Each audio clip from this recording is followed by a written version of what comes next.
دوستان بازیش به این صورته، ما باید اینجوری فرار کنیم از دست این پلیسا و اینا نتونن ما رو بگیرن. من باید یه جا خالی بدم و بتونم ماهی رو بگیرم. هر چقدر ماهی بتونم بگیرم بیشتر میتونه قایقم میتونه سریعتر بچه درست کنم. خیلی باید حرفه‌ای از دست اینا فرار کنم وگرنه هر لحظه منو میگیرن. یه دونه منو گرفتن. وای خیلی بازیش سخته ولی خیلی هم باحال و هیجانیه. برو بریم ماشاءالله. برو بریم این گاز بریم. بهترین جایی که میتونه دور بزنه دور این صخره هستش. وای خودم خوردم به صخره. دوستان توجه کنیم، ما اینجا میتونیم انواع مختلف قایقا رو بگیریم که خیلی باحاله. هر قایقی هم دوستان سرعت بالاتری داره.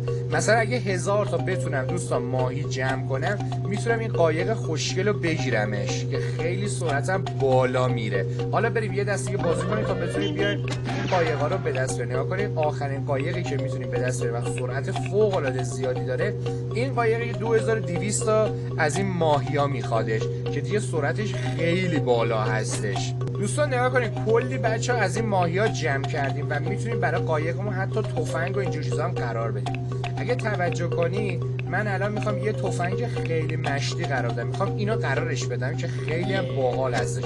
خب اینو الان گرفتم، این تفنگشم گرفتم و حالا باید برویم سراغ بازی. خب دوستان توجه کنید یه قایق به دست اون سرعتش خیلی زیاده و میتونه بچه‌ها تیر هم بزنن. اگه توجه کنید خیلی باحاله. حالا تیر رو چجوری باید بزنم نمیدونم ولی یه دمی داره میتونم اونجوری تیر بزنم. حالا چجوری تیر بزنم نمیدونم.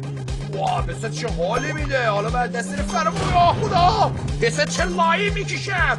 ماشاءالله گندلات تو محل باشه. فکر کنم خودش تیر میزنه احتمالا یا من باید بزنم. آها باید بچه خودم روی اونا بزنه تا بتونه تیر بزنه تا بتونه فرار کنم. میبینی فکر کنم وگرنه نمیشه اونجوری تیر زد. حالا چجوریه خودم زیاد نمیدونم ولی قشنگ داره اینجوری فرار میکنه. ماشاءالله قشنگ تو یه لایی بکشن دیگرتون حال بیاد. یا خدا خوردم به صخره. ببینید چقدر میتونید دور بزنیم. یا خدا بذار یه دونه مثل چسبی که بزنم این بزن. ماشاءالله گاز بیر من عمرت بذاره منو بتوانی بگیرید. رفتیم جون دلات این بازی اما ماشاءالله برم گاز بیر من. چه حالی میده. چه لایایی میکشم. ماشاءالله خیلی حالات خیلی حالات. برو برویم. ماشاءالله یا خدا اون مین بود رفتم رو مین. من فکر کردم از این ماهیا گرفتم. من یه دونه از این ماهیا بگیرم اصلا دیگه فکر کنم رفتیم مرحله بعدی. احتمال ای والله ای والله. حالا فکر کنم بعد بریم مرحله بعدی. داستانش چجوریه نمیدونم. نه باید ادامه بده. باید ادامه بدم. حالا ببینید داستانش این چجوری هستش. ماشاءالله برو پرم گاز بیر من.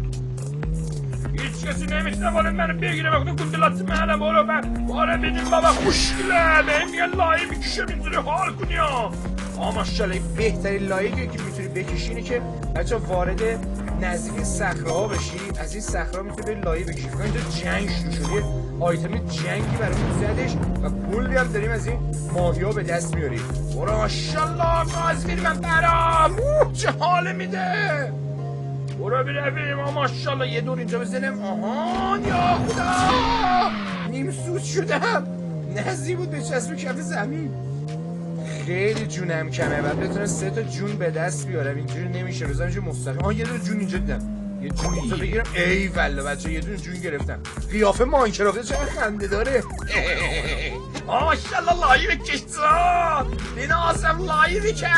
ماشاءالله چه حال میده. ماشاءالله بسر خیلی حال میده. به این میگه لایی. چه لایی میکشم. خودم گندلات این بازی. ماشاءالله میتونم از این وسط برم و کارشون تمومه. وای رفته تو صخره اشتباهی.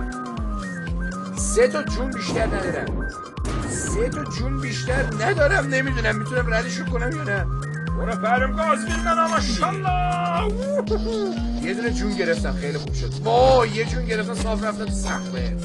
ولی تا اینجا خوب تونستم لایی بکشم و وجدانه خیلی خوب تونستم لایی بکشم. همشون رو ردشون کردم.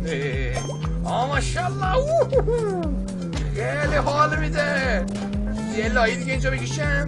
خوراک اون کسانی که عشق لایین ها. یعنی بازیش خوراک اونه که بتونه هی از دست اینا فرار کنی و اینا نتونه تو رو بگیرن. نمیدونم اون 15 تا داستانش چیه. میگه برو به سمت اونجا مرحله داره. میبینی میگه باید بری اون سمتی. میگه اصلا اشتباه اومدی این ور. میگه باید بری اون ور. میبینید میگه باید بری اینسنتیو و از اینجا بتونی حالا اون مرحلهشو ردش کنی. ماشاءالله پرام گاز برمن، یا خدا رفتم تو صخره.